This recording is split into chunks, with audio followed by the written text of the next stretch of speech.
올해가 시작된 지 얼마 안 된 것 같은데 벌써 이미 여러 가지 어려운 일, 또 삶의 위기를 겪으신 분들이 계실 것입니다. 지금도 그 위기 때문에 근심하시는 분들도 계시고, 이제 앞으로 우리가 2019년을 살아갈 때 우리에게는 늘 삶의 위기라는 것이 함께 할 것입니다. 그러나 중요한 한 가지, 변하지 않는 한 가지는 그래도 하나님은 우리와 함께 하신다라는 사실입니다. 이것은 변함없는 진리이자 우리가 붙들고 살아가야 하는 그런 우리의 믿음인 것입니다. 위기는요, 위험과 기회의 두 단어의 결합이라고 합니다. 위기는 위험한 것만이 아닙니다. 위기를 잘 극복하면 그 위기가 우리에게 또 다른 기회가 될 수 있다는 것입니다. 성경에 보면 징퇴양난, 절체절명, 사면초가의 위기를 맞게 된 그런 경우들이 많이 있는 것을 보게 됩니다. 바로의 군대에 쫓기던 모세와 이스라엘 백성들이 홍해 앞에 섰을 때도 그랬고요. 또 다니엘이 사자굴에 들어갔을 때도 그랬습니다. 다니엘의 친구들이 풀무불에 들어간 경우도 마찬가지입니다. 또 위기 가운데 죽으면 죽으리라고 외치던 에스더도 그렇고, 골리앗과 사울왕의 위협을 받았던 다윗, 살기 등등한 사람들에게 쫓겼던 사도 바울, 성경의 이야기는 대부분 위기의 상황 속에서 벌어진 그런 사건들입니다. 그런데 그들이 그 위기를 극복해내고 더욱 하나님을 통해 더 위대한 일을 이룬 것을 우리는 알 수 있습니다. 그래서 인간의 위기는 바로 하나님의 기회다라는 말도 나왔다라는 것입니다. 우리 따라서 합니다. 인간의 위기는 하나님의 기회입니다. 다시 한번요. 인간의 위기는 하나님의 기회입니다. 오늘 본문의 주인공인 히스기야 왕도 바로 이러한 위기, 즉 죽음이라는 삶의 위기를 경험하게 됩니다. 본문의 히스기야 왕은 다윗 이후에 가장 유능하고 성품이 착한 임금이었다라고 기록되어 있습니다. 아버지 아하스와는 다르게 하나님을 잘 섬기는 그런 왕이었습니다. 우상과 신상들을 무너뜨렸고 믿음을 세우는 데 노력했던 왕이었습니다. 유다가 다시 한번 하나님 나라가 되기를 원했던 그런 왕이었습니다. 역사적으로 보면 이 히스기야는 약 29년 동안 유다를 통치했습니다. 유다의 16대 왕으로서 나라를 매우 잘 다스리고 여호와를 전심으로 의지했던 그런 멋진 사람이었습니다. 그런데 문제가 생깁니다. 왕위에 오른 지 약 14년쯤 되었습니다. 이스라엘이 신흥 강국 아수르의 위협을 받고 있던 그 시기, 다시 말해서 국가적으로 아주 중요하고 아주 위기 가운데 있던 그 시기에 그는 선지자 이사야에게 아주 놀랄만한 하나님의 말씀을 듣게 됩니다. 본문 1절 말씀에 너는 집을 정리하라. 내가 죽고 살지 못하리라. 그때 히스기야 왕은 병에 걸려 있었는데 이 병으로 인해 자신이 죽고야 만다는 하나님의 말씀을 듣게 되었다라는 것입니다. 더욱이 선지자를 통해 하나님의 말씀을 직접 들은 것이기 때문에 인간의 어떠한 노력에도 자신의 목숨을 살릴 수 없었다라는 그런 분명한 사실을 그는 알고 있었습니다. 여러분들 한번 생각해 보십시오. 만일 하나님께서 오늘 여러분들에게 이제 너의 집에 유언을 남기라. 네가 살지 못하리라 라는 말씀을 듣게 되신다면 여러분들 마음은 어떻겠습니까? 한창 일할 나이입니다. 이제 조금만 더 가면 내 나름대로 성공이라는 것도 눈앞에 보이는데, 내가 이제 어느 한 공동체에 있어서 이제 중요한 자리에 막 올랐는데 주님께서 이제 그만 내려오라, 이제 그만 내 곁으로 오라 라고 부르신다면 여러분들은 어떻게 하시겠느냐라는 것입니다. 이렇게 청천벽력과도 같은 죽음의 선고를 받은 히스기야 왕은 하나님께 기도하기를, 주님, 내가 왜 죽어야 합니까? 혹은 당신의 뜻을 받아들일 수 없습니다 라고 기도하지 않았습니다. 오늘 보면 3절의 말씀 우리 같이 읽어보겠습니다. 함께 읽습니다. 시작. 여호와여 구하오니 내가 진실과 전심으로 주 앞에 행하며 주께서 보시기에 선하게 행한 것을 기억하옵소서 하고 히스기야가 심히 통곡하더라. 아멘.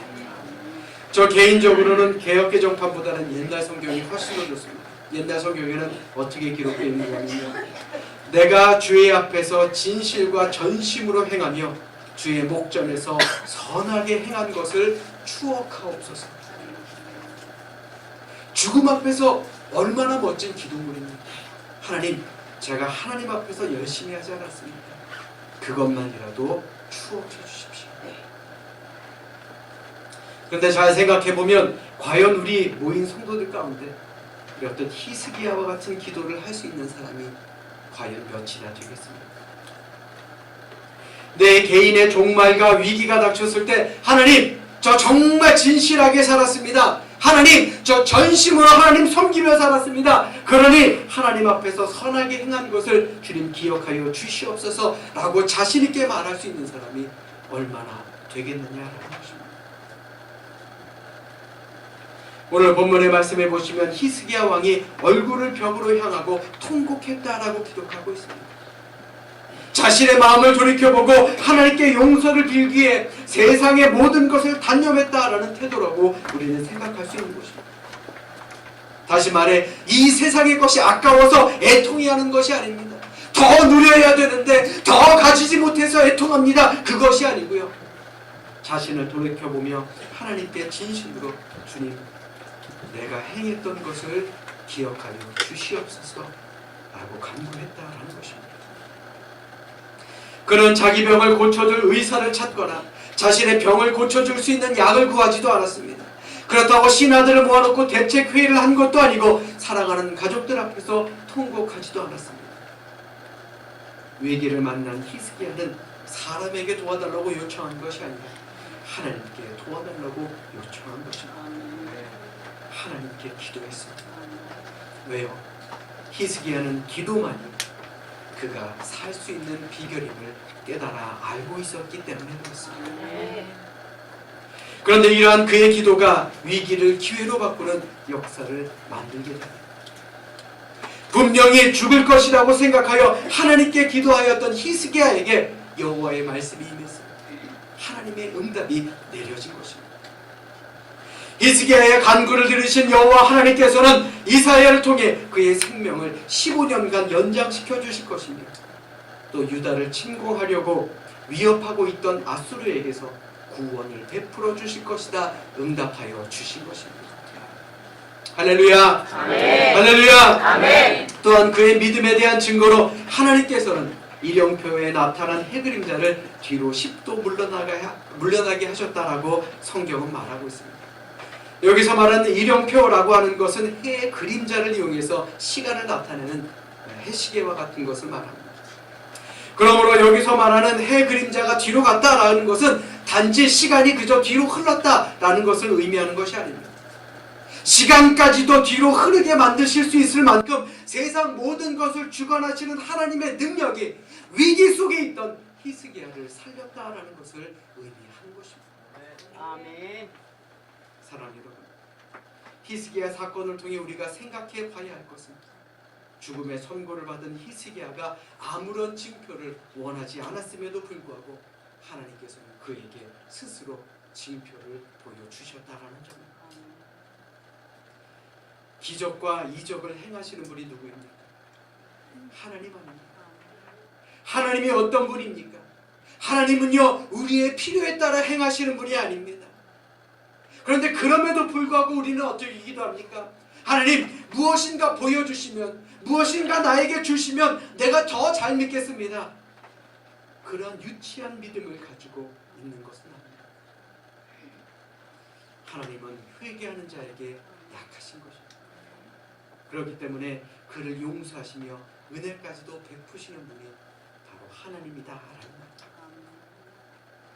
여러분들은 어떻게 기도하며 사십니까? 또 여러분들의 기도는 어떤 기도입니까?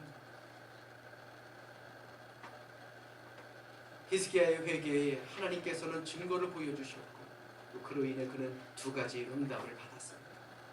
생명 연장, 또 유다를 침공하려는 아수르를 본국으로 돌려보내는 평화의 응답까지도 받을 수 있었다라는 말입니다. 사랑해요. 이것이 바로 하나님의 사랑입니다. 하나님의 은혜고요, 하나님의 기적입니다. 바라기는 2019년 여러분들 모두가 이러한 하나님의 사랑과 하나님의 은혜와 하나님의 기적을 체험할 수 있는 그런 우리 모두가 될 수 있기를 주님의 이름으로 간절히 축원합니다. 자, 우리 옆에 있는 분들과 이렇게 인사하겠습니다. 이 한 해도 하나님의 은혜를 깨달읍시다. 그리고 이 한 해도 정말 하나님의 은혜를 많이 경험할 수 있는 히스기야와 같은 그런 기적을 일으킬 수 있는 우리 모두가 되시기를 주님의 이름으로 간절히 축원합니다. 오늘 말씀을 통해서 우리가 깨달아야 할 것이 있습니다. 무엇보다도 전심으로 회개하는 그런 성도가 되어야 한다는 것입니다. 우리는 때때로 거짓된 울음에 익숙한 것으로 볼 수 있습니다. 억울하기 때문에, 아니면 일시적인 감정으로, 혹은 자신이 불리함을 일시적으로 보이지 않게 하려고 우리는 눈물이라는 무기를 많이 사용합니다. 저희 집에는 두 딸이 있습니다. 그런데 첫째는 혼을 내면 무서워하는 표정으로 눈치를 살피기 시작합니다. 그리고 그 말을 꼬박꼬박 잘 듣습니다. 그런데 둘째는 어떻습니까? 혼을 내면 일단 억울해합니다. 그리고 일단 울기 시작합니다. 우는데 어떻게 더 혼냅니까? 대충 하다가 끝내야죠. 저 그걸 보면서요, 역시 눈물에는 뭔가 특별한 힘이 있어, 그런 생각이 들었습니다. 연애하시는 분들, 아니 연애하셨던 분들에게 물어보겠습니다. 우리 여성에게 있어서 가장 큰 무기가 무엇입니까? 눈물 아닙니까? 눈물. 근데 결혼하고 나니까 어떻게 됩니까? 더 이상은 안 물어보겠습니다. 진실로 회개하는 사람은요, 행복할 수밖에 없습니다. 지난달 모든 것이 죄 가운데서 행했던 일임을 알게 되었고, 또 하나님 아버지의 사랑과 은혜를 깨닫지 못하고 저질렀던 자신의 과거가 어찌 통곡 없이, 어찌 눈물 없이 없어지겠습니까?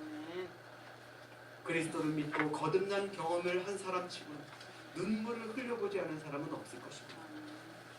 잘 들으십시오. 진실로 울어보지 않고 나는 하나님 믿는다 라고 말하는 사람은 거짓된 성도입니다. 그렇기 때문에 오늘 본문의 히스기야 왕의 행동은 우리에게 많은 귀감이 될 수 있는 것입니다. 그러기 우리가 복음으로 다시 태어나기 위해서는 먼저 우리의 죄를 회개하고 자복하고 통회하는 그러한 통곡이 우리에게 필요한 것입니다.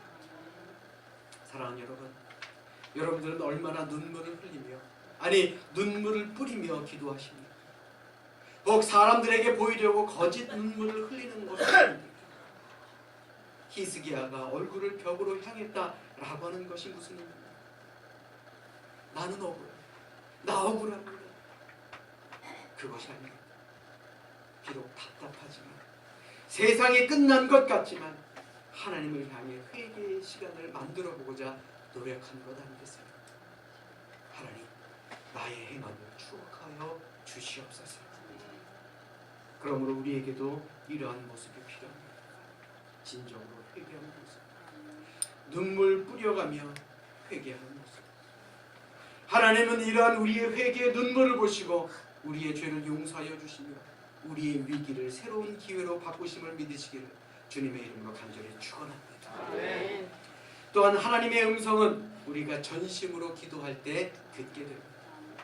하나님의 음성은 전심으로 기도할 때 듣게 됩니다.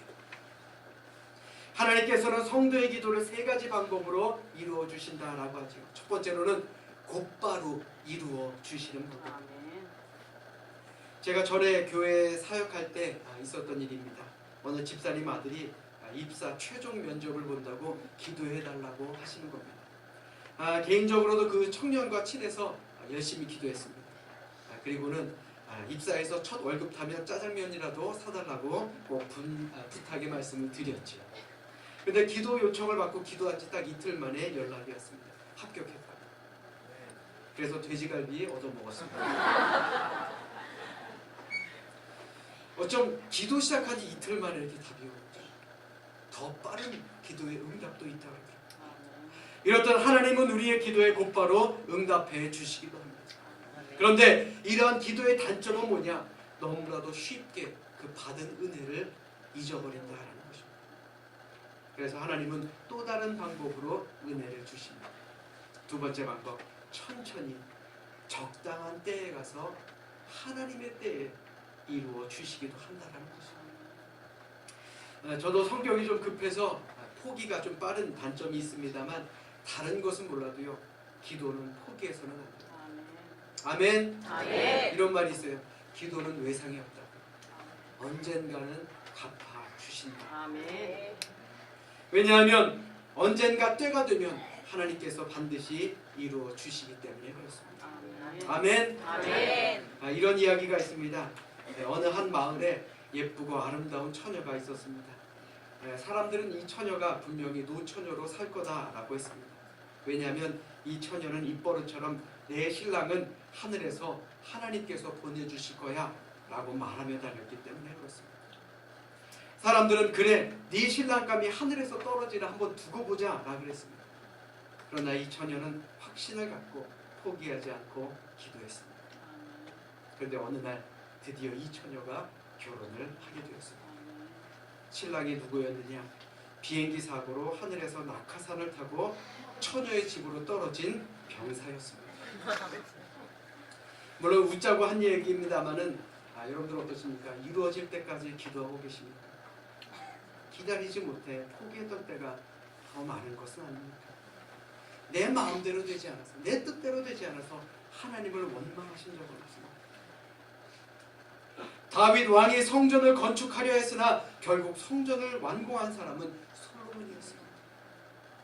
기도의 때가 차야 들어주신다라는 것, 우리는 늘 기억하며 전심으로 기도해야 할 줄로 믿습니다. 언제까지요? 이루어질 때까지. 자, 우리 따라서 합니다. 될 때까지 전심으로 기도합시다. 전심으로 기도합시다. 자, 다시 한번요. 될 때까지 전심으로 기도합시다. 전심으로 기도합시다. 마지막으로는 이루어지지 않으므로 우리의 기도에 응답해 주십니다. 이루어지지 않는 기도의 응답, 바로 기도하는 우리가 유익하게 만들기 위한 그런 말이다라는 것입니다. 야고보서 4장 2절로 3절의 말씀을 보시면 너희가 얻지 못함은 구하지 아니하기 때문이요 구하여도 얻지 못함은 정욕으로 쓰려고 잘못 구하기 때문이라 라고 말씀하고 있습니다. 다시 말해서 내 유익을 위해서, 나의 뜻을 위해서, 나의 쾌락을 위해서 주님께 드리는 기도는 하나님께서는 결코 이루어 주시지 않는다라는 것입니다. 오늘 본문에 기록된 히스기야의 기도가 분명 자신을 위한 기도였다면 아마도 주님께서는 들어주시지 않았을 것입니다. 주여, 나를 아시는 분이 어찌 이렇게 중요한 때에 저를 부르십니까? 주여, 제가 착하고 선하게 살았는데 왜 저를 불러가십니까? 이렇게 원망하며 통곡한 것이 아닙니다. 전심으로 회개하는 마음으로 주여, 주님 앞에서 제가 전심으로 선하게 행한 것을 기억하소서.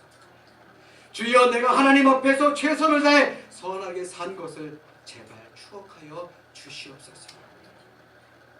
그가 전심으로 기도하였기 때문에 하나님께서는 그의 기도에 응답해 주셨다라는 것입니다. 사랑하는 여러분, 이처럼 오늘 이 시간 우리의 입에서도 히스기야처럼 바로 통곡의 기도, 이러한 기도가 있어야 할 줄로 믿습니다. 물론 우리에게 생명을 주시는 분도 하나님이시고 우리의 생명을 가져가시는 분도 하나님이십니다. 우리가 해야 될 것이 무엇입니까? 바로 그런 하나님께 기도하는 것입니다. 하나님의 뜻을 이루어 주시옵소서.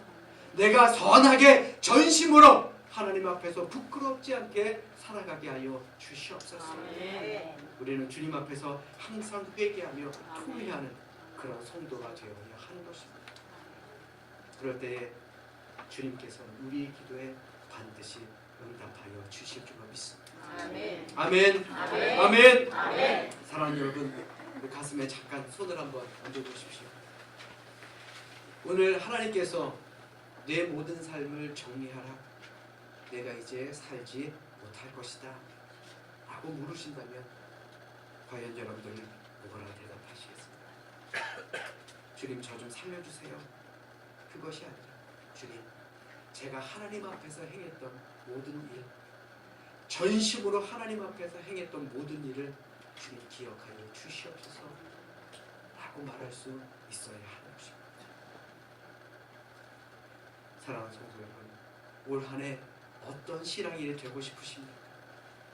올해 우리 삼성교회의 표어처럼 정말 어떤 일에도 전심으로 할 수 있는 우리 모든 귀한 성도들이 되시기를 주님의 이름으로 축원합니다. 예배도 전심으로 드리십시오. 또 찬양할 때도 전심으로 부르십시오. 기도도 전심으로 하시고 전도도 전심으로, 교육도 감사도 예물도 전심으로 할 수 있는, 그래서 기적을 만들어내는 우리 모두가 되시기를 주님의 이름으로 간절히 축원합니다. 아멘. 아멘. 아멘. 어떤 삶을 살고 싶으십니까? 오래 살기보다는요, 진정한 주님의 일꾼으로 우리의 남은 생을 마감하리라라는 그런 확신으로 사시기를 주님의 이름으로 또한 축원합니다. 그러므로 이 시간 진정으로 바라기는 우리가 히스기야의 믿음을 본받아 비록 죽음을 앞에 두었지만 자복하고 회개하여 하나님의 기적을 체험했던 것처럼 오늘을 사는 우리도 믿음과 기도를 통해 주님이 주시는 기적을 체험할 수 있는 그런 복된 믿음의 성도들이 되시기를 주님의 이름으로 부탁드립니다. 하나님의 은총 속에서 우리에게 남은 생에 우리의 남은 생을 하나님을 위해서 전심으로 노력하며 살아가는 우리 모두가 될 수 있기를 이 시간 주님의 이름으로 간절히 축원합니다. 축원합니다. 기도하겠습니다.